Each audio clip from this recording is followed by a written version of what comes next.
ಇವತ್ತು ನಾಡಿನಾದ್ಯಂತ ವೈಕುಂಠ ಏಕಾದಶಿಯ ಸಂಭ್ರಮ ಸಡಗರ ಮನೆ ಮಾಡಿದೆ. ರಾಜ್ಯದ ಬಹುತೇಕ ದೇವಾಲಯಗಳು ಭಕ್ತರಿಂದ ತುಂಬಿ ತುಳುಕ್ತಾ ಇರುವಂಥದ್ದು.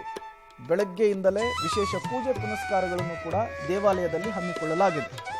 ವೈಕುಂಠ ವಾಸನ ದರ್ಶನಕ್ಕೆ ಭಕ್ತರು ಯಾವ ರೀತಿ ಹರಿದು ಬರ್ತಿದ್ದಾರೆ ಎನ್ನುವಂತಹ ದೃಶ್ಯವನ್ನು ಕೂಡ ನೀವು ಗಮನಿಸ್ತಾ ಇದ್ದೀರಿ. ವೈಕುಂಠ ದ್ವಾರವನ್ನು ಪ್ರವೇಶಿಸಿದರೆ ಮುಕ್ತಿ ಸಿಗುತ್ತೆ, ಇಷ್ಟಾರ್ಥಗಳು ಸಿದ್ಧಿಸುತ್ತೆ ಅನ್ನುವಂತಹ ನಂಬಿಕೆ ಭಕ್ತರಲ್ಲಿರುವಂಥದ್ದು. ಜೊತೆಗೆ ವೈಕುಂಠ ಏಕಾದಶಿ ತುಂಬ ವಿಶಿಷ್ಟ ಮತ್ತು ವಿಶೇಷವಾದಂತಹ ದಿನ. ಈ ದಿನ ವಿಷ್ಣುವಿನ ದರ್ಶನ ಪಡೆದು ವಿಷ್ಣು ನಾಮವನ್ನು ಪಠಿಸಿದರೆ ಎಲ್ಲವೂ ಕೂಡ ಸಿದ್ಧಿಸುತ್ತೆ ಅನ್ನುವಂತಹ ನಂಬಿಕೆ ಇದೆ.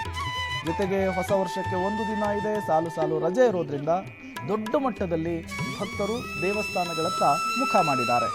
ಬೆಂಗಳೂರು ಸೇರಿದಂತೆ ರಾಜ್ಯದಾದ್ಯಂತ ಇವತ್ತು ವೈಕುಂಠ ಏಕಾದಶಿಯ ಸಂಭ್ರಮ ಸಡಗರ ಮನೆ ಮಾಡಿರುವಂಥದ್ದು. ಇವತ್ತು ಸ್ವರ್ಗದ ಬಾಗಿಲು ತೆರೆಯುತ್ತೆ. ಈ ಸಂದರ್ಭದಲ್ಲಿ ವಿಷ್ಣುವಿನ ದರ್ಶನವನ್ನು ಪಡೆದು ವಿಷ್ಣು ನಾಮವನ್ನು ಪಠಿಸಿದರೆ ಇಷ್ಟಾರ್ಥಗಳು ಕೂಡ ಸಿದ್ಧಿಸುತ್ತೆ ಅನ್ನುವಂತಹ ನಂಬಿಕೆ, ಪ್ರತೀತಿ, ವಾಡಿಕೆ ಭಕ್ತರಲ್ಲಿರುವಂಥದ್ದು. ಹಾಗಾಗಿಯೇ ಭಕ್ತರು ತಂಡೋಪತಂಡವಾಗಿ ಸರತಿ ಸಾಲಿನಲ್ಲಿ ನಿಂತು ಇವತ್ತು ಗೋವಿಂದನನ್ನು ಕಾಣುವುದಕ್ಕೆ ಮುಂದಾಗಿದ್ದಾರೆ. ಬಹುತೇಕ ಎಲ್ಲ ದೇವಾಲಯಗಳು ಕೂಡ ಇದೇ ರೀತಿ ಇವತ್ತು ತುಂಬಿ ತುಳುಕ್ತಾ ಇರುವಂಥದ್ದು. ಒಂದು ಕಡೆ ವೈಕುಂಠ ಏಕಾದಶಿಯ ಸಂಭ್ರಮ ಹೇಗಿದೆ ಅನ್ನೋದನ್ನು ಗಮನಿಸ್ತಾ ಇದ್ದೀರಿ.